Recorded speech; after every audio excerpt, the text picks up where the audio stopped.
Echo movie review.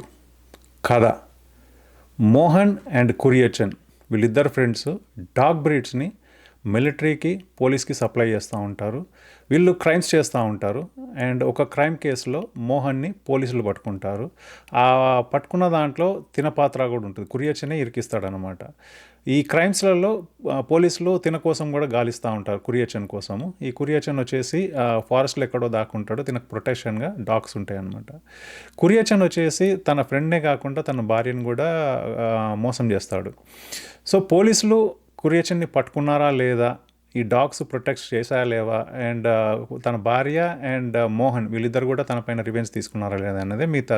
సినిమాలో interesting point ఏంటంటే, ఈ డాగ్స్ ప్రొటెక్షన్ అంటే ట్రైనింగ్ ఇస్తే డాగ్స్ ఎలా ప్రొటెక్ట్ చేస్తాయి ఏంటనేది ఏదైతే చూపెట్టిండో అది బ్రిలియంట్గా తీశాడు. యాక్చువల్లీ అది చాలా ఇంట్రెస్టింగ్ అనిపించింది నా వరకు చూసినప్పుడు.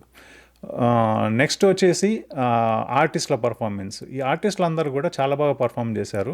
బట్ అందరు కూడా మలయాళం ఆర్టిస్టులు. తెలిసిన వాళ్ళు ఇద్దరు ఉన్నారు నాకు తెలిసిన వాళ్ళు. అంటే ఇంతకుముందు సినిమాలలో వినీత్ ఒక అతను, ఇంకొక అతను సచ్దేవ్ ఏదైతే యానిమల్ సినిమాలో ఉన్నాడో తనే కురియచన్గా తన క్యారెక్టర్ చేశాడు. వీళ్ళిద్దరు కూడా బాగా చేశారు. అండ్ సినిమాటోగ్రఫీ వచ్చేసి ఇది మొత్తం ఒక హిల్లీ అండ్ ఫారెస్ట్ ఏరియాలో షూట్ చేసింది. సినిమాటోగ్రాఫర్ చాలా బాగా క్యాప్చర్ చేశాడు. ఎవ్రీ షాట్ వచ్చేసి ఒక సీనిక్గా అనిపిస్తుంది అనమాట మనకి. అండ్ బ్యాక్గ్రౌండ్ స్కోర్ కూడా చాలా బాగుంది. ఈ మూవీ నెట్ఫ్లిక్స్లో స్ట్రీమింగ్ అవుతుంది. నేను తెలుగు డబ్డ్ వర్షన్ చూశాను.